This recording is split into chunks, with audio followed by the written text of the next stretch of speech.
आन हज़रत पर वही का इब्तिदाई दौर अच्छे सच्चे पाकीज़ा ख्वाबों से शुरू हुआ। आप ख्वाब में जो कुछ देखते वो सुबह की रोशनी की तरह सहीह और सच्चा साबित होता। फिर मन जानिब कुदरत आप तन्हाई पसंद हो गए और आपने गार हुरा में खलूत नशीनी अख्तियार फरमाई और कई कई दिन और रात वहाँ मुसलसल इबादत और याद इल्ही व ज़िक्र व फ़िक्र में मशगूल रहते। जब तक घर आने को दिल न चाहता तोशा हमराह लिए हुए वहाँ रहते। तोशा ख़त्म होने पर ही अहलिया मोहतरमा हज़रत खदीजा रज़ी अल्लाह अन्हा के पास तशरीफ़ लाते और कुछ तोशा हमराह लेकर फिर वहाँ जाकर खलूत गज़ें हो जाते।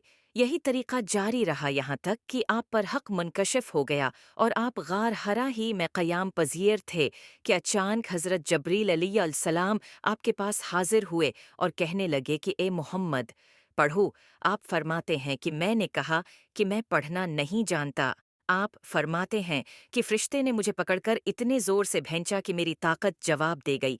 फिर मुझे छोड़कर कहा कि पढ़ो। मैंने फिर वही जवाब दिया कि मैं पढ़ा हुआ नहीं हूँ। इस फ़रिश्ते ने मुझको नहायत ही ज़ोर से भैंचा कि मुझको सख्त तकलीफ़ महसूस हुई। फिर उसने कहा कि पढ़।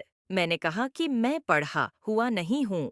फ़रिश्ते ने तीसरी बार मुझको पकड़ा और तीसरी मर्तबा फिर मुझको भैंचा, फिर मुझे छोड़ दिया और कहने लगा कि पढ़ो अपने रब के नाम की मदद से जिसने पैदा किया और इंसान को खून की फटकी से बनाया।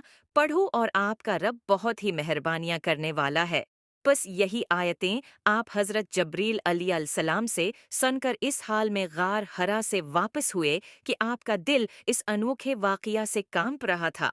आप हज़रत खदीजा के यहाँ तशरीफ़ लाए और फरमाया कि मुझे कंबल ओढ़ा दो, मुझे कंबल ओढ़ा दो। लोगों ने आपको कंबल ओढ़ा दिया। जब आपका डर जाता रहा तो आपने अपनी ज़ोजा मोहतरमा हज़रत खदीजा रज़ी अल्लाह अन्हा को तफ़सील के साथ ये वाक़िया सुनाया और फरमाने लगे कि मुझको अब अपनी जान का खौफ हो गया है।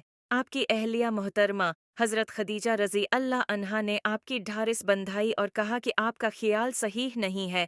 खुदा की कसम आपको अल्लाह कभी रसवा नहीं करेगा।